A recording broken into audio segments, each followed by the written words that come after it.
மரியாதைக்குரிய அனைத்து பத்திரிகை மற்றும் ஊடக நண்பர்கள் எல்லாத்துக்கும் என்னுடைய பணிவான வணக்கம்.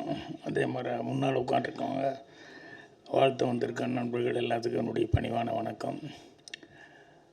அதுக்கப்புறம் எனக்கு முன்னால் வாழ்த்து பேசிட்டு வந்துருக்காரு. ட்ரெஸ் எப்படி போயிட்டோ மனசு அதே மாதிரி வெளில ராம்ஜி அவர்கள் பத்திரிகையில் அவ்வளோ ஒரு நேர்மையாக வந்து அந்த காலத்துலேருந்து இந்த காலத்து வரைக்கும் அதை கடைப்பிடிச்சிட்டு வந்துக்கிட்டு இருக்காரு. அதுக்கப்புறம் சிவா அவர்கள் பேசினார், ப்ரொடியூசர் சிவா.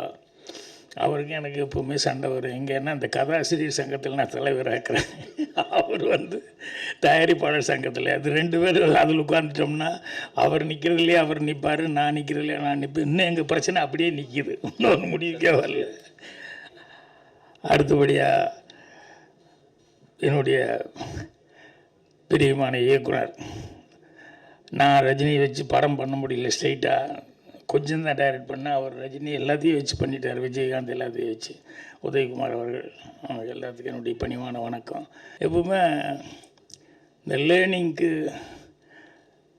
கற்றுக்கிறதுக்கு வந்து ஒரு வயசு கிடையாது, காலம் நேரம் கிடையாது அப்படின்னு சொல்லுவாங்க.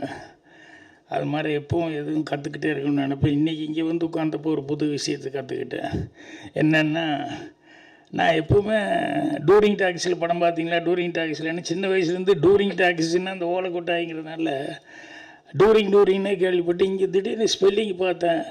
இல்லைடா டூரிங்னு இருக்கேன், நான் தான் டூரிங் டாக்ஸின்னு இப்போ பாரு நம்ம சொல்லிக்கிட்டு இருக்கோமே அப்படின்னு சொல்லிவிட்டு, ஆஹா இத்தனை நாளாக நம்ம அந்த வில்லேஜ்லேருந்து சொல்லி பழகிட்டே இருந்தது வந்து இன்றைக்கி தான் ஸ்பெல்லிங்கே ஃபஸ்ட் டைம் பார்க்குறோம் அப்படின்னு சொல்லி, பரவாயில்ல இன்றைக்கி வந்ததில் இத்தனை நாளாக என்ன தப்பு பண்ணிட்டு இருந்தோமோ அந்த தப்பை திருத்திக்கிறதுக்கு வாய்ப்பு கிடைச்சிது அப்படி சொல்லி அது மைண்டில் ஏற்றிக்கிட்டேன்.